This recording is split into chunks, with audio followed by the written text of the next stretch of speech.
Assalamualaikum warahmatullahi wabarakatuh. Pendidikan merupakan hal terpenting bagi generasi mendatang, terutama bagi anak-anak kita 10 tahun ke depan. Di masa pandemi ini, ujian pendidikan dihadapi teman-teman atau anak-anak yang melakukan belajar PJJ, pendidikan pembelajaran jarak jauh, yaitu di rumah berbasis online atau webinar. Nah, untuk membahas terkait pendidikan, kita sudah kedatangan tamu spesial yang juga Ketua Komisi 4 DPRD Kota Bekasi, Bang Sardi Effendi. Assalamualaikum Bang Sardi. Waalaikumsalam warahmatullahi wabarakatuh. Apa kabar Bang? Izin Bang, ini kan kita jaga jarak nih Bang. Iya. Kita juga sebelum masuk ke studio udah 3M. kita protokol kesehatan, udah cuci tangan gitu kan. Kalau bisa maskernya dilepas dulu gitu gitu Bang. ya. Iya, mohon izin ya Bang ya. Protokol ya. Siap, ini Memakai kita masker. jaga jarak nih lebih dari 1 meter nih Bang. Iya, iya. Nah, headphone-nya juga mohon izin Oke. dipakai ya. Nah, Siap, udah nyaman?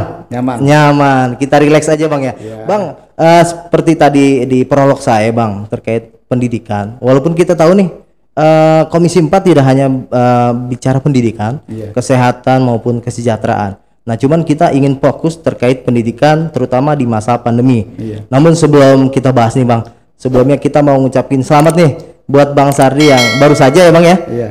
mendapatkan gelar doktor nih Bang, S3 ya Bang ya. Iya. Luar biasa. Di mana Bang kemarin gelar doktor ya Bang? mengambil doktor manajemen pendidikan di Universitas Pakuan Bogor. Wih, luar biasa. Itu di apa jarak waktu menyelesaikan berapa lama tuh? Ya, kurang lebihnya 5 tahun lah. 5 tahun ya, standar lah 5 tahun. Walaupun kesibukan sebagai anggota dewan tapi sempat nih ya. Nah, itu. Luar biasa ya. Bang, kita ingin fokus bicara pendidikan. Ini kan bicara pandemi, Bang. Iya. Nah, pandemi dengan pendidikan ini muncul ada sistem atau mungkin sistem pendidikan baru di masa pandemi ini. Mungkin dari Bang Sardi bisa menjelaskan dari Komisi 4 nih terkait pandemi dan pendidikan di Kota Bekasi, Bang. Ya, memang masa pandemi ini atau masa wabah ini dalam sistem pendidikan Indonesia ini kan baru kali ini ya. Ya. Maka kita lihat adanya inovasi-inovasi pendekatan proses kegiatan belajar mengajar. Makanya yang muncul adalah belajar di rumah atau misalnya home learning ya. Makanya atau disebut pembelajaran jarak jauh. Pembelajaran jarak Ya, jauh. namun metode pembelajaran jarak jauh ini kan dulu hanya dipakai hanya terbatas, Iya. tapi sekarang kan hampir wajib ya. Hampir semua sekolah Hampir menerapkan semua itu. sekolah dari mulai TK Iya. sampai Bahkan perguruan SMP, tinggi juga perguruan gitu ya. tinggi juga sama, pendidikan tinggi ya. Nah, cuma memang ini menarik, masing-masing satuan pendidikan itu dari mulai TK sampai perguruan tinggi ini kan metode pembelajaran jarak jauh ini pasti ada kendala-kendala. Oke. Bisa dibayangkan pendidikan anak usia dini atau TK itu kan kalau kita lihat kan dia perlu bimbingan guru. Ya, iya. Nah, tapi kalau di masa pandemi ini gurunya lagi belajar online, gitu, Online. kemudian metodenya disampaikan di handphone gitu ya. Ada yang tidur Anak-anaknya di rumah. Iya, iya, iya, iya, iya. Karena itu anak-anak usia dini kan masih masa bermain gitu. Baik, baik. Nah, Ya, beda ya. dengan SD dan SMP ya. Yang sudah mungkin terbiasa lah sudah dengan itu terbiasa. ya. Nah, artinya harus ada adaptasi baru nih, Bang. Nah, sejauh ini adaptasi baik di tingkat TK, SD sampai SMP maupun SMA di Kota Bekasi ini seperti apa, Bang? Sudah dirasakan belum sih oleh tadi si siswa, kemudian orang tua juga mungkin ya menjadi beban tersendiri nih, Bang, di adaptasi saat pandemi ini, Bang. Ya betul. Jadi adaptasi tatanan hidup baru. Ya. Kita lihat banyak perlu adanya melakukan pembiasaan-pembiasaan yang baru dalam kehidupan ekonomi, pendidikan, kesehatan yang lainnya. Nah, kalau pendidikan ya memang kalau kita lihat ketika di masa-masa awal pandemi ini semua orang kan agak bingung ya bagaimana cara proses pembelajaran. Tapi sekarang ini sudah mulai terbiasa. Namun memang banyak juga keluhan dari masyarakat misalnya berkaitan dengan biaya ya, kuota internet. Iya, Nah, itu benar. sebetulnya kan bagaimana pemerintah daerah itu menyiapkan sarana prasarana. Oke. Ya, misalnya di Dinas Kominfo itu memasang Wifi, jaringan wifi ya. internet ya, Oke. untuk masyarakat. Oke. Apakah ditempatkan di kelurahan, di tingkat Jadi bisa ketangkap mungkin di rumah-rumah warga juga untuk siswa tadi belajar online gitu ya. Betul, Oke. karena masyarakat ini kan bisa dibayangkan kalau anaknya itu satu rumah 3 online semua kan bisa rebutan. Wah, jebol juga ya di dompet juga tuh. Berapa biaya Iya, iya. untuk Kuota internet ya. internet, Oke. Nah, itu dampak dari pandemi ini Bang untuk pembelajaran. Itu mungkin bagi siswa Bang. Iya. Tapi untuk tenaga pengajar sendiri bagaimana Bang? Ya, tenaga pengajar mau tidak mau harus menyiapkan bahan ajar. Jadi setiap hari menyiapkan metode-metodenya. Ya, bahkan kalau semua guru menyiapkan bahan ajar disesuaikan dengan kurikulum di masa pandemi.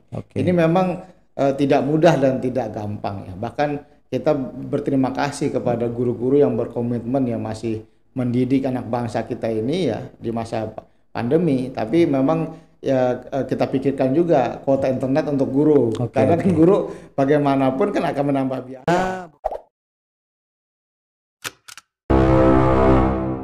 Baik, kawan rujuk, kembali lagi di Rujuk Podcast dan masih bersama gue Muhammad Lukman, dan kita masih membahas terkait pendidikan, dan kali ini kita membahas terkait selamatkan pendidikan di saat pandemi, butuh sinergi semua elemen. Dan di tengah-tengah kita sudah berada Ketua Komisi 4 DPRD Kota Bekasi. Bang Sardi, izin sebelum kita mulai pembahasan di segmen kedua, kita juga pengen tahu nih. Dulu kan Bang Sardi pernah mengalami mahasiswa kan di mungkin tahun 2000 atau 99 ya? 2002. Nah, sosok Bang Sardi mungkin begitu melekat nih sebagai ketua BEM waktu itu ya. Kalau nggak salah di Universitas Negeri Jakarta. Kita ingin tahu nggak nih Bang, pas waktu jadi mahasiswa pernah nggak melakukan orasi gitu? Mungkin orasi apa gitu? Kita pengen denger. Boleh nggak nih Bang? Boleh. Nah, kawan rujuk mengenang masa lalu ini. Baik kawan rujuk, mari kita dengar orasi langsung dari Ketua Komisi 4 DPRD Kota Bekasi, Bang Sardi Effendi. Silakan Bang. Kita praktekin ya. Oke. Rekan-rekan rujuk. Siap. Dalam podcast ini. Hidup mahasiswa, hidup mahasiswa, hidup mahasiswa. Rekan-rekan mahasiswa, kita adalah bagian dari rakyat. Maka itu kita harus bersama rakyat. Kesusahan rakyat harus menjadi perhatian kita semua. Kira-kira begitu. Wah, luar biasa.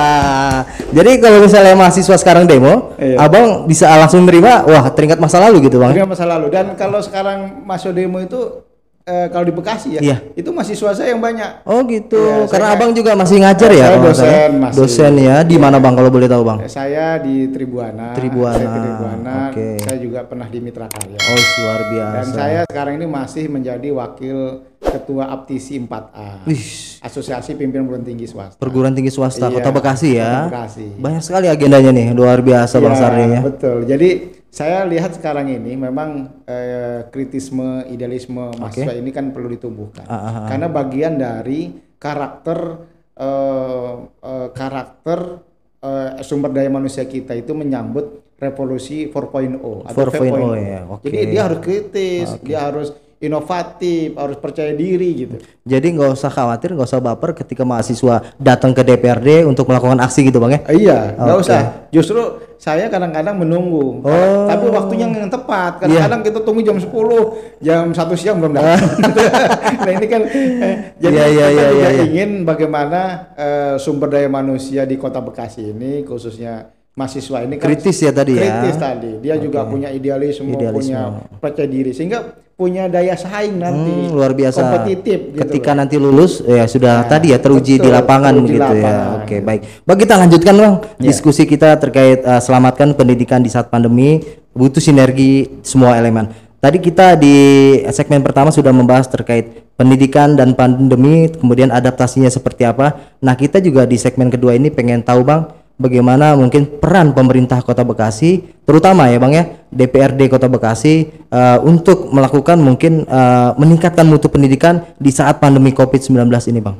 Ya, jadi memang kita lihat ya, pemerintah daerah Kota Bekasi ini sudah kita lihat sangat sinergi dengan DPRD ya, karena berkaitan dengan anggaran biaya tak terduga ya untuk penanganan COVID-19 ini, kita selalu rapat bersama membuat formulasi kebijakan bersama ya. Kemudian berkaitan dengan kebijakan pendidikan di masa pandemi juga sama ya, bagaimana Dinas Pendidikan ini kita minta membuat pedoman ya pelaksanaan KBM di masa Covid, dan itu sekarang dulu pernah kita lakukan ya pilot project berapa sekolah di Kota Bekasi ya, ada di Victory, ada di SMP 2 ya.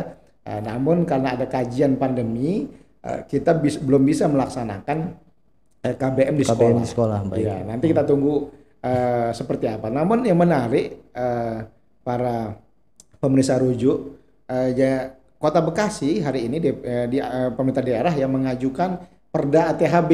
Oke, adaptasi tatanan hidup baru ke DPRD.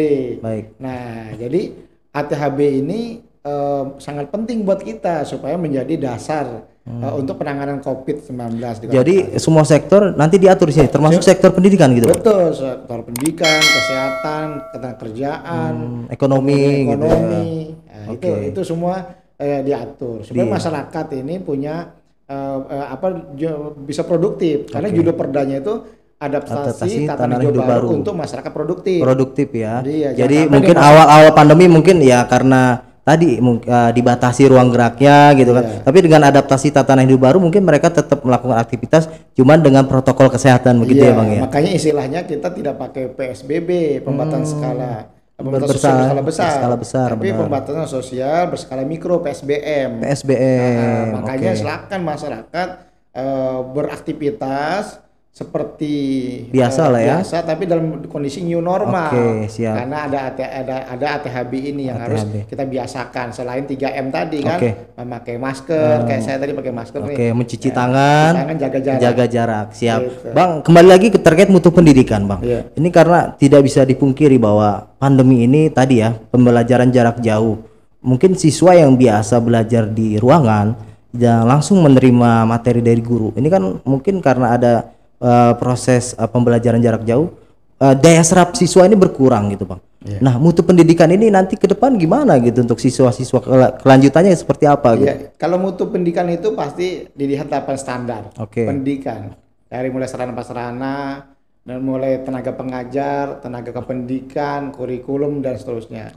Nah, tapi yang kita ingat adalah tugas seorang guru atau pendidik itu kan tidak hanya mengajar, tapi dia mendidik. Nah, mendidik dan mengajar ini penting. Kalau sekarang belajar di rumah atau sistem PJJ tadi itu baru hanya mengajar saja, tapi mendidiknya ya. Mendidik ini kan membimbing. Harus interaksi secara langsung mendidik gitu ya. Memberikan contoh gitu ya. Iya, kalau misalnya kita lihat kalau seorang guru itu pasti dia paham namanya konsep Bloom, kognitif, afektif, psikomotorik. Jadi pengetahuan anak harus disampaikan, kemudian sikap anak harus dididik, ya kan, kemudian perilaku anak. Nah, itu kan nggak bisa pakai PJJ. Siap.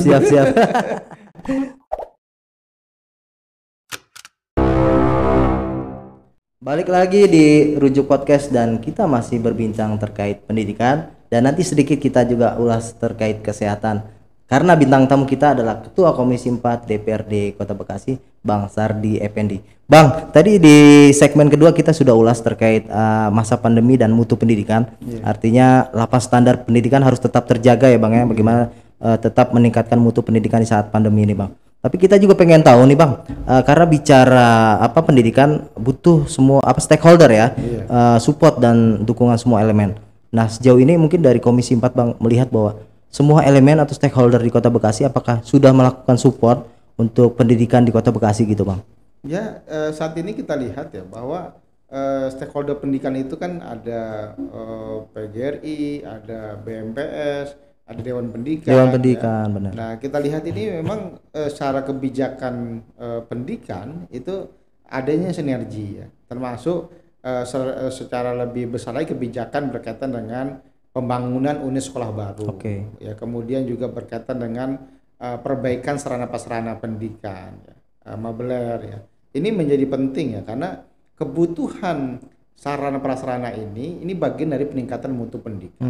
Tidak mungkin mutu pendidikan itu baik ya apabila sarana prasarana tidak didukung. Ya misalnya unit sekolah barunya itu tidak ada bangunan gedung, kemudian mebelnya tidak cukup ya, akhirnya nanti ribut lagi belajar di lantai lagi kayak dulu Bang ya. Nah, ini kan berarti kenapa itu terjadi gitu. Oke. Makanya kita perlu buat standar pendidikan 8 standar itu untuk berkaitan dengan kebijakan-kebijakan pendidikan. Nah, di saat pandemi seperti ini tadi stakeholder tadi bagaimana Bang? Sudah sangat maksimal belum mensupport pendidikan di Kota Bekasi Bang? Di saat pandemi tetap stakeholder pendidikan ini berpikir ya, bagaimana meningkatkan mutu pendidikan.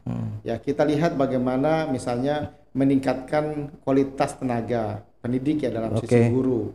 Ya, makanya guru ini perlu ada pelatihan-pelatihan ya berkaitan dengan kurikulum, metode pembelajaran ya, supaya pendidikan di Kota Bekasi ini menjadi pilot project, bahkan menjadi rujukan kabupaten kota lain. Rujukan nih Bang ya? Iya, rujukan. Oh, rujukan. Ini termasuk rujukan. Rujukan ya, ya baik Bang. Tadi untuk pelatihan untuk guru Bang. Karena tadi untuk meningkatkan mutu pendidikan, guru-guru juga harus dilakukan tadi pelatihan-pelatihan. Itu sudah maksimal belum Bang? Sebelum pandemi ataupun setelah pandemi ini Bang? Sekarang ini kan sangat maksimal kita lihat, namun karena di masa pandemi pelatihannya banyak yang webinar ya, online ya. Juga online juga. Ya, adapun yang langsung offline dia dibatasi jumlah pesertanya. Iya, benar. Gitu. Jadi tetap tenaga pengajar ini diperhatikan mutu pendidikan dan pelatihan-pelatihannya juga gitu Bang ya. Karena kan semakin dilatih tenaga pendidik ini dia berarti makin memahami apa tujuan yang dicapai dalam peningkatan mutu pendidikan itu. Dan berdampak pada siswa itu sendiri ya. Berdampak pada siswa itu sendiri. Bang, untuk peningkatan mutu pendidikan perlu melibatkan swasta nggak Bang? Karena kan bicara tadi Bang, peran serta dari swasta mungkin untuk tools atau alat nih, baik bagi mungkin masyarakat atau masyarakat kurang mampu ya dalam tanda kutip yang mungkin untuk kebutuhan kuota aja masih kurang gitu. Perlu nggak sih Bang melibatkan swasta untuk tadi meningkatkan mutu pendidikan di saat pandemi ini Bang? Ya, sebenarnya kan peningkatan mutu pendidikan itu tidak hanya sekolah negeri ya kalau bicara, tapi juga sekolah swasta. Nah, kemudian kalau memang ada dari pihak swasta, perusahaan misalnya ingin berkontribusi bentuk kan, CSR gitu kan bisa aja ya. Itu kan ada tuh, apakah dari provider tertentu memberikan untuk akses internet gitu gratis. Ya. Nah, ini bisa kita undang ke rujuk ini podcast ini untuk menyampaikan ide-idenya kan. Begitu. Tapi sebenarnya sudah sempat ada terdengar seperti itu belum Bang? Pihak swasta tertarik nih untuk membantu ada pendidikan beberapa gitu. Swasta yang sedengar, tapi tidak masif, tidak banyak. Ya, makanya kita harapkan di masa pandemi ini ada provider ini berkontribusi lah berkaitan dengan pendidikan di Kota Bekasi. Siap.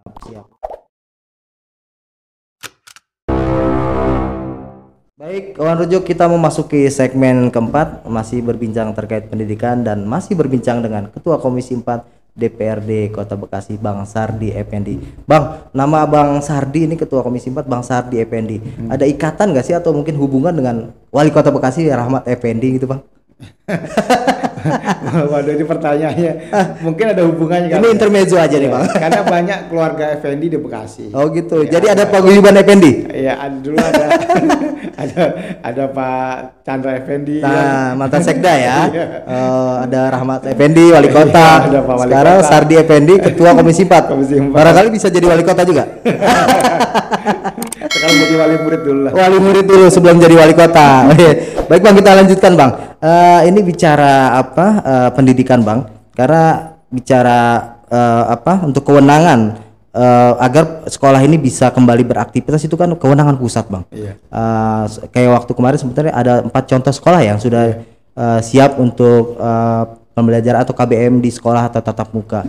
Tapi sebenarnya Kota Bekasi itu punya diskresi nggak sih Bang? Kalau misalnya ini sudah zona hijau, artinya sudah tingkat penyebaran virus ini sangat rendah sekali. Diperbolehkan nggak nanti punya diskresi sendiri KBM dilangsungkan di Kota Bekasi gitu Bang?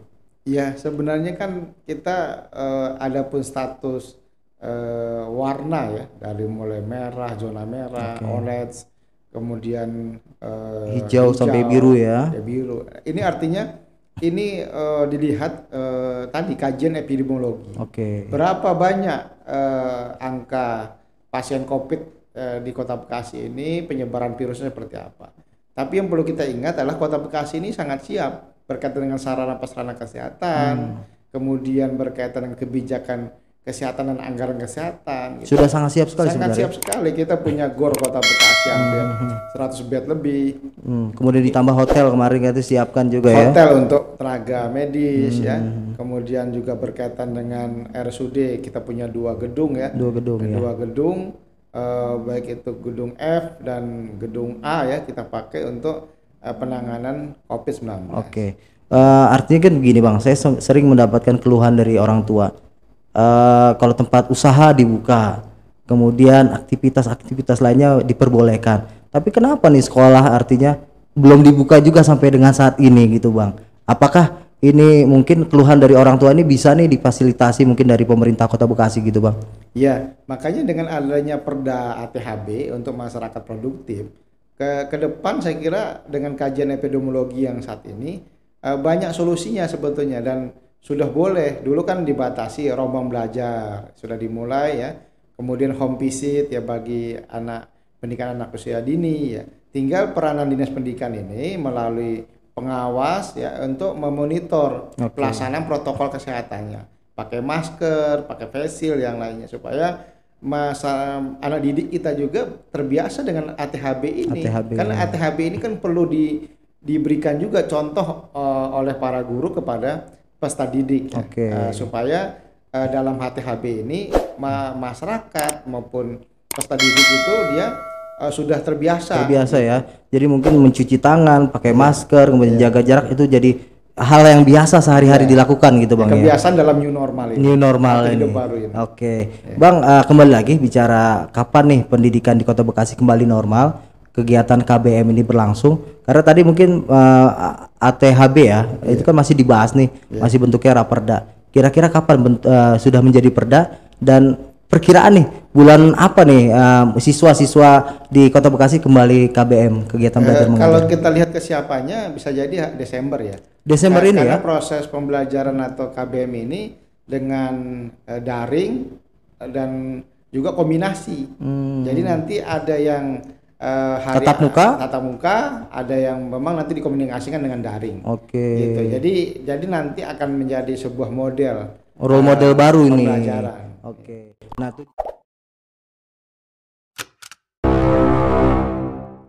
kawan Rujuk, balik lagi di Rujuk Podcast dan masih berbincang dengan Ketua Komisi 4 DPRD Kota Bekasi, Bang Sardi Effendi. Bang, di segmen pendidikan ini kita memasuki segmen terakhir sebelum nanti kita beranjak ke segmen kesehatan, Bang.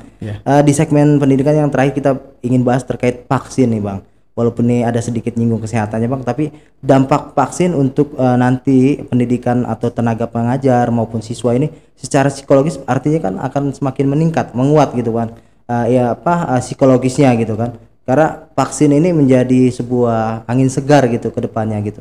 Tapi dari Komisi 4 sendiri menanggapi adanya rencana vaksinasi oleh pemerintah pusat seperti apa, Bang? Ya, kita memang sedang menunggu ya implementasi kebijakan vaksin di Kota Bekasi. Dan Dinas Kesehatan pun sedang mengkaji kebijakan untuk vaksin ya. Karena vaksin ini kan lebih banyak difokuskan disasar untuk para masyarakat yang berinteraksi. Banyak ya, misalnya para pelayanan publik, aparatur pemerintahan. Nah, dengan pendidikan ini tentunya nanti kalau memang ketersediaan vaksin ini akan diberikan kepada peserta didik, guru ya. Tapi ini kan kita masih nunggu ya kebijakan ini. Ya karena hari ini kan belum ada bentuk sosialisasi kebijakan ya supaya kapan waktunya mau dilakukan vaksinasi gitu ya. Jadi sekarang ini masih tahapan sosialisasi ya. Tapi sebenarnya Kota Bekasi sudah siap belum sih, Bang, untuk vaksinasi itu? Karena mungkin vaksinnya sudah tersedia belum sih sebenarnya gitu? Saya belum dapat informasi yang pasti ya, karena sebenarnya kan kalau vaksin ini memang belum siap, berarti kita fokus saja kepada tatanan hidup baru aja ya. Tatanan hidup baru, kemudian penanganan kesehatan dengan kebijakan kesehatan kita ya, karena bagaimanapun 2021 pun anggaran kesehatan kita ini kan perlu juga kita tingkatkan. Misalnya kita lihat seperti LKM ya, layanan kesehatan masyarakat ya, ini kan tetap dianggarkan oleh pemerintah daerah. Siap. Artinya walaupun vaksin ini sebenarnya masih menunggu, Jangan khawatir mungkin buat tenaga pengajar ataupun siswa dengan penerapan tadi atau adaptasi tatanan hidup baru, sebenarnya tatap muka pun jangan, nggak usah khawatir gitu untuk terinfeksi atau tertular gitu Bang ya. Ya artinya kan kita sudah punya upaya-upaya ya untuk protokol kesehatan ya. Artinya kalau itu sudah kita lakukan ya, kita kan menekan sebetulnya penyebaran virus itu dengan yang 3M itu ya. Memakai masker, jaga jarak, mencuci tangan, itu kan menekan. Ya, dan tidak berkerumun. Ya, makanya sekarang ini tinggal masyarakat harus membiasakan adaptasi itu. Nah, karena kalau tidak dibiasakan ya, dan ini seluruh masyarakatnya harus melakukan dengan kebiasaan-kebiasaan hidup baru ini, dengan masker dan cuci tangan dan juga jaga jarak ini sangat penting gitu. Tapi kesiapan dari sekolah sendiri terkait tadi memfasilitasi, mungkin setiap sekolah harus ada tempat cuci tangan. Kemudian bagi siswa yang tidak lupa pakai masker, nanti disiapkan masker di sekolah, itu sudah dipersiapkan seperti itu Bang? Dulu kita sudah ada namanya PHBS ya, pola hidup bersih dan sehat. Ya, di setiap sekolah itu kalau kita lihat dari mulai TK, SD, SMP itu kan di bawah kewenangan pemerintah daerah ini, itu sudah menyiapkan tempat cuci tangan. Artinya sudah terbiasa sebenarnya. Sudah terbiasa, tinggal peranan guru ya, kepala sekolah itu memonitoring, mengevaluasi pelaksanaan PHBS ini di tiap sekolah. Karena kuncinya akan kita tekan angka COVID ini kalau PHBS ini dapat kita laksanakan. Gitu. Tapi kalau PHBS-nya ini belum masif kita lakukan, ya maka kita lihat angka COVID ini kan naik terus. Nah, tapi kecenderungan di Kota Bekasi ini 80% sembuh, hanya 20% saja yang memang ada penyakit penyerta lah ya. Itu yang berat gitu ya. Baik Bang, sebelum kita bahas tema pendidikan, mungkin ada catatan kritik atau kritis nih dari Ketua Komisi 4 DPRD Kota Bekasi terkait pendidikan, terutama untuk Dinas Pendidikan Kota Bekasi selama pandemi ini Bang. Ya, Dinas Pendidikan ya saya minta ya sebetulnya di DPRD Komisi 4 agar punya inovasi-inovasi dalam proses pembelajaran di masa Covid. Bagaimanapun inovasi ini penting, karena bagaimanapun dengan kondisi pandemi ini proses pembelajaran tetap berjalan, mutu pendidikan tetap ada ya, layanan pendidikan tetap dilakukan ya, karena bagaimanapun masyarakat Kota Bekasi ini tentu masyarakat yang berkeinginan ya, punya harapan adanya peserta didik, kemudian mencapai sumber daya manusia itu yang unggul gitu. Nah, makanya Dinas Pendidikan ini jangan berhenti-henti untuk membuat inovasi dalam proses pembelajaran dan juga berkaitan dengan penguatan kurikulum-kurikulum. Karena mutu pendidikan itu juga salah satunya ketika kurikulum kita ini dapat diimplementasikan secara baik dan kualitas ya tenaga pendidik sebagai ujung tombak suksesnya peningkatan mutu ini perlu juga menjadi perhatian. Ada pelatihan. Untuk anggaran 2020 Dinas Pendidikan diberikan anggaran berapa Bang? Apakah saat pandemi ini ada refocusing berapa persen gitu? Ya memang hampir semua dinas OPD itu refocusing untuk COVID 2020. Tapi 2021 kan kita lihat ya bagaimana pola anggaran berkaitan dengan operasional dinas itu sendiri dan juga berkaitan dengan peningkatan kualitas ya. Pendidik tadi. Untuk anggaran 2020 kisaran kemarin Dinas Pendidikan berapa tuh Bang? Masih ingat nggak 2020? Kalau anggaran dinas 2020 itu kan karena terjadi refocusing itu kan hanya 30%. Ya kalau kita lihat 30%-nya ini kan tentunya kan tidak sebesar yang dulu ya. Porsinya hampir mungkin berapa ya, 1 triliun lebih lah berapa.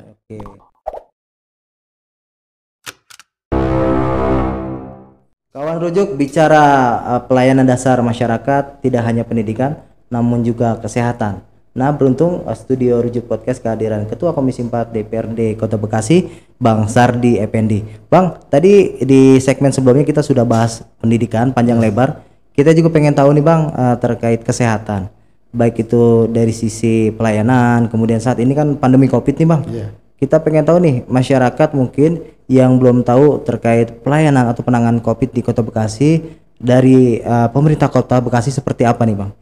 Ya, kita lihat untuk layanan kesehatan ya berkaitan dengan COVID-19 ini, yang menarik itu adalah pemerintah daerah sudah menganggarkan di anggaran perubahan tahun 2020 Tahun 2020 ini ya. untuk RW siaga. Sebulannya itu 1 juta. Sebulan 1 juta. Dari bulan November ya. 3 bulan ya, November, Oktober, November, Desember, 3 bulan ya. Nah, jadi 1 juta.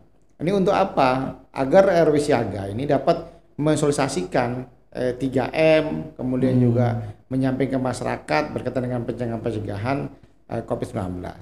Nah, kemudian juga Dinas Kesehatan itu sudah menyiapkan berkaitan dengan optimalisasi rumah sakit tipe D, rumah sakit Bantar Gebang tipe D, rumah sakit Jaya Sampurna dan Pondok Gede. Ada 3 kita tipe D nih.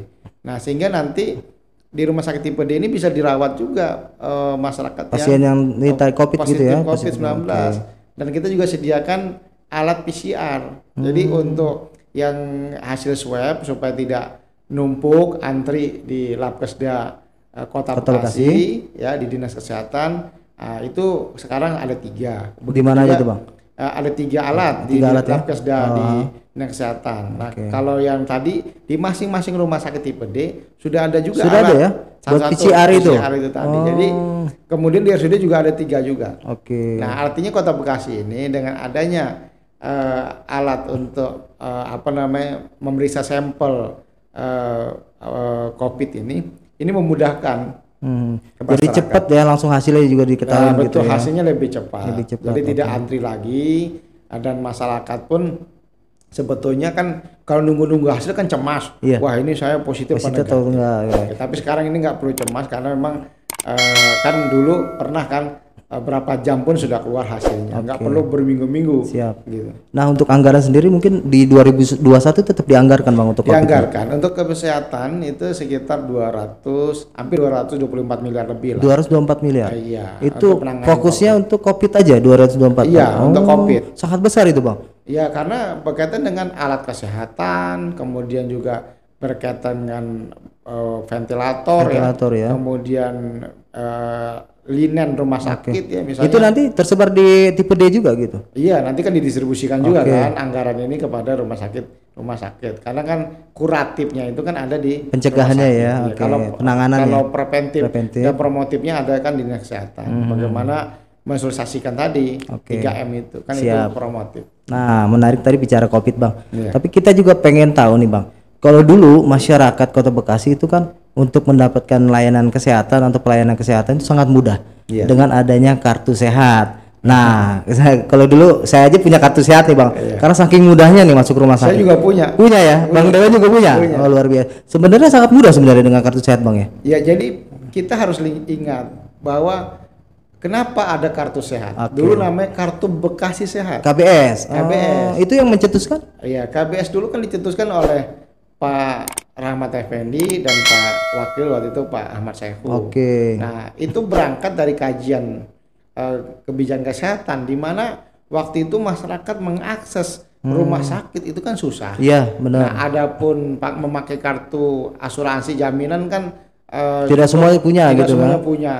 Nah, sehingga masyarakat ini kan perlu dilayani cepat kesehatan. Makanya muncullah KBS. Kemudian berubahlah menjadi kartu sehat.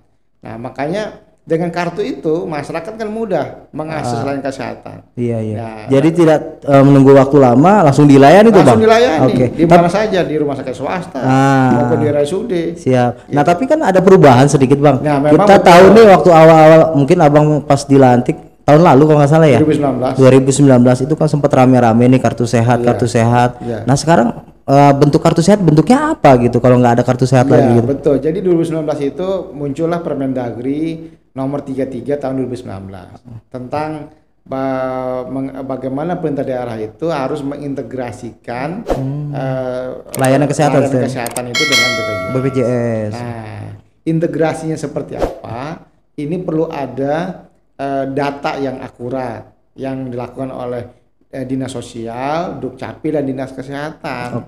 Nah, sehingga inilah data. Karena tidak boleh lagi memakai nomenklatur kartu sehat, berubahlah menjadi layanan Kesehatan Masyarakat berbasis NIK, LKM NIK. Gitu. Tapi sebenarnya sama nggak atau lebih ribet Bang? Harus mungkin data kayak RT RW atau gimana Bang? Kalau LKM NIK ini kan tidak pakai kartu lagi. Oh, tidak pakai kartu. Iya, tapi dia cukup pakai KTP Bekasi. Sebenarnya mungkin lebih mudah dengan KTP. Cuma prosedurnya mungkin pas di rumah sakit. Kalau KS kan tanpa mungkin ribet ke kelurahan atau mungkin ke dinas kesehatan terlayani. Kalau ini LKM harus ke sana gitu. Iya, nanti kan integrasinya kan ke Dukcapil, kemudian juga ke dinas sosial pakai SKTM. Jadi menyatakan bahwa ini emang masyarakat tidak mampu. Nah, kalau masyarakat yang mampu yang bisa bayar premi kan dia pakai BPJS kelas 3. Gitu. Jadi kalau kemarin kalau bicara KS mungkin tanpa kelas sebenarnya kemarin tuh Bang ya. Kalau KS pakai kelas 3. Kelas 3. Iya. Oh iya, kelas 3 ya. Kelas 3. Tidak bisa dia menggunakan bukan kelas naik 3. Kelas 2, naik kelas 1 nggak bisa kan deh. Bukan sasarannya kan bukan jadi berbeda nanti. Kan kalau LKM kartu sehat itu sasarannya adalah masyarakat tidak mampu. Gitu. Harus ada keterangan tidak mampu itu ya Bang ya.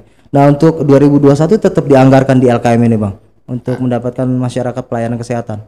LKM dianggarkan tahun 2021 itu masih dalam proses pembahasan APBD berkisaran 100 miliar. 100 miliar ya? Iya. Oh, tadi dengan anggaran Covid ya kurang lebih 300 miliar ya untuk kesehatan itu sendiri Bang. Iya, tapi saya minta di tim TAPD Kementerian Daerah agar anggaran LKM 100 miliar ini semuanya itu ada di rumah sakit umum daerah di RSUD. Ya, karena bagaimanapun ini dapat meningkatkan status RSUD nantinya. Kan ini kita bicara RSUD itu tipe B. Mau diangkat tipe A atau gimana Bang? Ya, sebenarnya dengan tipe A cukup bagus, tapi kan nanti di bawah koordinasi pusat. Ya? Iya. Tapi kalau tipe B artinya pemerintah daerah yang mengelola. Daerah yang harus mengkoordinasikan, membuat kebijakan anggaran. Makanya kalau memang nanti LKM ini 100 miliar untuk masyarakat Kota Bekasi, silakan nanti semua dirujuk kepada rumah sakit umum daerah. Dan RSUD pun saya kira fasilitasnya sudah cukup memadai. Iya. Dokter-dokter spesialisnya banyak. Sudah banyak ya. Ya, dan sangat baik ya kan di fasilitasnya. Nggak kalah jauh lah dengan rumah sakit swasta ya. Betul. Bang, mungkin nih di segmen terakhir bicara kesehatan Bang, kita juga pengen tahu Bang mungkin hubungan antara eksekutif dengan legislatif, terutama Komisi 4 DPRD dengan Dinas Kesehatan Bang. Apakah sudah berjalan baik sampai mungkin RSUD bahkan mungkin puskesmas gitu Bang? Ya, memang semuanya kita bisa sinergikan.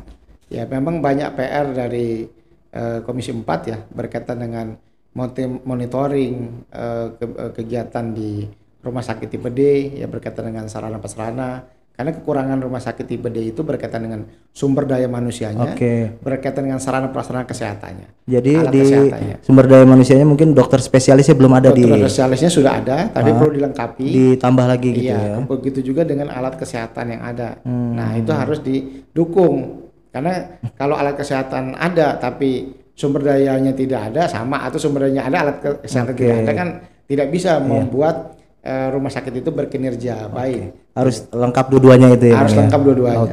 Nah, artinya mitra kerja yang baik sebenarnya harus bersinergi gitu Bang. Betul, Dinas Kesehatan, RSUD, rumah sakit tipe D dan puskesmas. Nah, pusat kesehatan masyarakat ini harus menjadi dasar kita ini promotif dan preventifnya untuk kebijakan kesehatan. Nah, makanya kita minta Dinas Kesehatan ini betul-betul memperhatikan puskesmas. Nah, berkaitan dengan layanan kesehatan di tengah-tengah masyarakat. Nah, sempat kemarin saya baca sedikit informasi dan berita di media nih Bang. Waktu dengar pendapat atau memanggil Dinas Kesehatan ya. Itu sempat tidak dihadiri kepala dinas itu Bang, benar itu Bang? Waktu webinar ya, Zoom ya, rapat Zoom gitu ya? Iya, kita pernah lakukan rapat Zoom. Dinas Kesehatan tidak hadir. Namun beliau terakhir menyampaikan konfirmasi. Beliau tidak menerima undangan. Nah, sehingga kita jadwalkan kembali untuk rapat. Tapi itu tidak masalah ya, artinya kemarin mungkin karena beliau tidak dapat undangan gitu ya? Ya, kita sebenarnya kan masalah tidak masalah kan kita lihat bagaimana kinerja menyikapinya ya. Saat ini. Dan itu bersamaan dengan persiapan isolasi mandiri di GOR. Maka kita maklumi lah barangkali ini kesehatan ini di masa Covid sangat padat. Sangat padat ya. Ya, sangat overload ya. Jadi dengan Komisi 4 ya nanti kita akan jadwal kembali lah gitu. Sangat sabar seperti Ketua Komisi 4 ini ya. Tidak masalah gitu Bang. Selagi tadi alasannya sesuai rasional gitu. Ya selama dinas itu sebagai mitra kerja menyampaikan alasannya. Siap. Bang, kita sudah menyelesaikan talk show atau dialog di segmen pendidikan dan kesehatan. Cuman kita juga pengen denger nih mungkin sedikit apa yang mungkin Bang Sardi saat menjadi tenaga pengajar ataupun mahasiswa itu kan pernah berpantun ria gitu Bang. Boleh nggak nih Bang kita mungkin dengarkan pantun dari sosok Ketua Komisi 4 DPRD Kota Bekasi? Boleh Bang ya? Boleh, tapi jangan banyak-banyak. Saya ada contekan nih. Nggak apa-apa, artinya kan yang penting cara menyampaikan supaya dapat dan kena ke masyarakat gitu Bang. Iya. Baik, dimulai dari sekarang boleh. Kalau rujuk kita dengarkan pantun dari Ketua Komisi 4 DPRD Kota Bekasi Bang Sardi Effendi. Silakan Bang. Rekan rujuk, saya nyoba pantun nih, tapi pantunnya nyontek dulu. Ini pantun yang pertama nih. Oke, siap. Jalan-jalan ke Batu Jajar. Oke. Luas sawah berhektar-hektar. Siapa yang tekun belajar saat dewasa akan pintar. Wih, siap. Ini pantun pendidikan ini. Pendidikan. Ada yang kesehatan nggak Bang? Kesehatan kayaknya saya belum punya nih. Oke. Saya kira cukup ya. Cukup satu aja. Oh iya, baik. Kalau rujuk demikian perbincangan kami dengan Ketua Komisi 4 DPRD Kota Bekasi, Bang Sardi Effendi. Semoga Bang Sardi senantiasa diberikan kesehatan oleh Allah Subhanahu wa taala dalam menjalankan aktivitasnya. Amin. Kalau rujuk jangan lupa tetap pantengin Rujuk Channel yang akan menanyakan Rujuk Podcast, dan untuk tetap like, komen, subscribe dan share. Gue Muhammad Lukman undur diri. Wassalamualaikum warahmatullahi wabarakatuh.